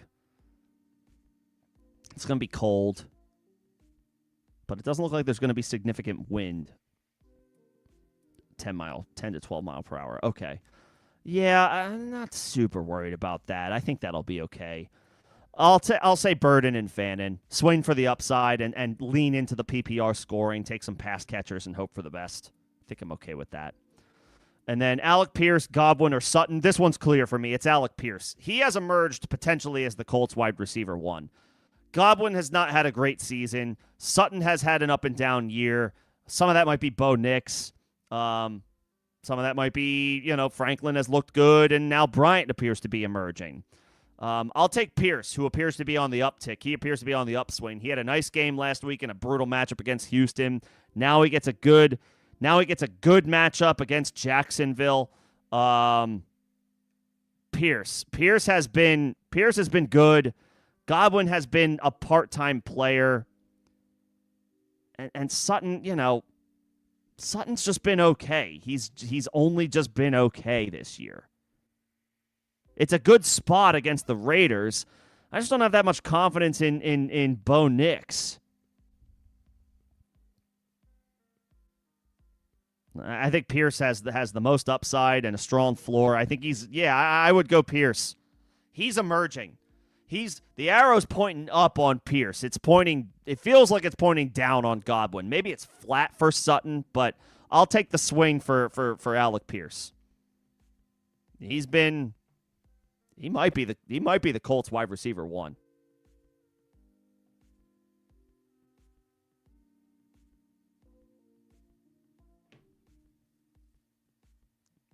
He might be the Colts wide receiver 1.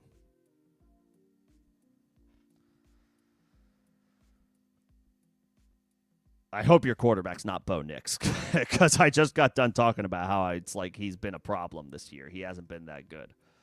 Hopefully that's not the case. If it is, let's see what's on the waiver wire and make some changes, potentially.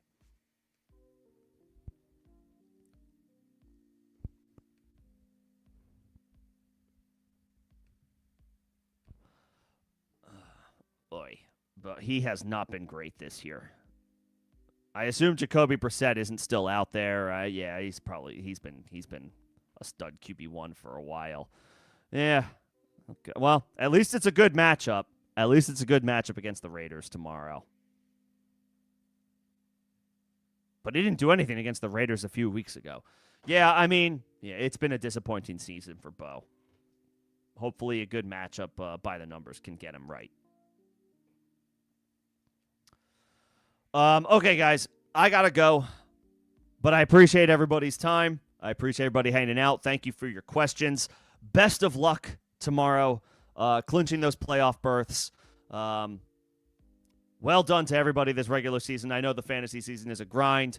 To be in playoff contention by itself is an accomplishment. Obviously, we have bigger fish to fry. We all want to win championships, but you got to get there first. You got to clinch first. So, best of luck in doing so. Hit me in Discord if you need anything. Second link in the description of this live stream and all videos and streams on the channel. If you need anything before kickoff, I will make sure I am around. Best of luck. I will be back on Tuesday, 6 p.m. Eastern. We can look at playoff waivers and then general temperature check around the NFL based on what happens tomorrow. Thanks, everybody. Enjoy the rest of your Saturday.